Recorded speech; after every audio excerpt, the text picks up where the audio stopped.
In this video, we're going to take a deep dive into the Veeam console and showcase how we can protect Active Directory data and preserve domain controllers and individual AD objects in the event that we need to recover either of them in a time of need. Now here in our console, we have a healthy list of backup jobs. If we choose one to use as an example, when I hit the edit button, we just want to ensure that under guest processing that we've enabled that application aware processing. Now there are some further details by going to applications. If I have multiple virtual machines inside of a job, I can be a little bit more depictive about what's being processed. So if I only want to copy those logs and want to ensure that application aware processing is required, we can do so here. Now once these are in place, the backup job runs based on that scheduling and creates backup files or replicas in your DR strategy. Now if I need to recover data from one of those objects, I can just go into that backup file and we can choose that same job we were just editing. Now I can drop this down, choose my Exchange, Active Directory, or my SharePoint. In this particular situation, we want to choose that Active Directory. So when I right click, something I'm very fond of is it only showcases the restore options that are relevant to this machine.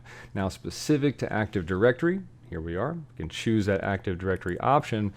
And then the restore window that pops up is just asking for the restore point we'd like to pull that data from. Now hitting next, giving it a reason if need be, and then the finish button just finishes this wizard, right? And when we hit that finish, again, it's going to launch that Explorer, and we can make this a little more real. Perhaps I made a change in my environment. We'll quickly go in and just create an example and drill down in. We'll go to users, perhaps give somebody an email address.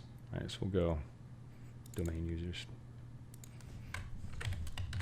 So we give that something erroneous, and we need to recover that. Here is one of my other favorite features of the Veeam Explorers is once I leave that Active Directory, again, it's mounting this in the background, this will allow me to dive in to the entire database. But I can also compare with production, which is what we'll do here in a second, that we'll do some investigation and isolate those changes that have been made. Now, of course, this is mounting the most recent incremental, so it's not maybe taking an extra second or two. Go ahead and let it work its magic. And now that the file is mounted, we can then drill through.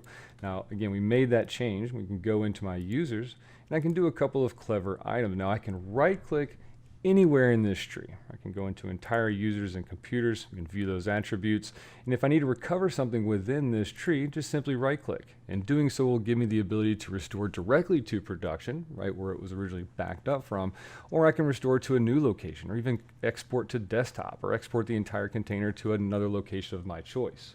We can get even more granular. If I compare with production, it'll then scan that tree and then showcase some items that have changed. So under domain users, that's where we made that change, and I can right click on it specifically, and of course even restore just like we saw with those entire containers. But if I compare it with production, it'll showcase that production change that we made. Now I can go through, go ahead and hit restore, let it work its magic, and then if I go back into Active Directory, give it a quick second, and we'll go into our domain users, you'll notice that email address is gone. So very, very quick and easy way of getting data back and getting to what's important. Now, not only do we have the compare with production, but we can go ahead and kill this guy off. And I can also just isolate the changes that have been made, so making it a bit easier to scan through. Now, these explorers, not just limited to Active Directory, but with many other applications as well. So be sure to check out the other videos on how we can ensure these jobs are set up, and a little bit of example on how we can restore the items from those various applications. Thanks for watching. Have a great day.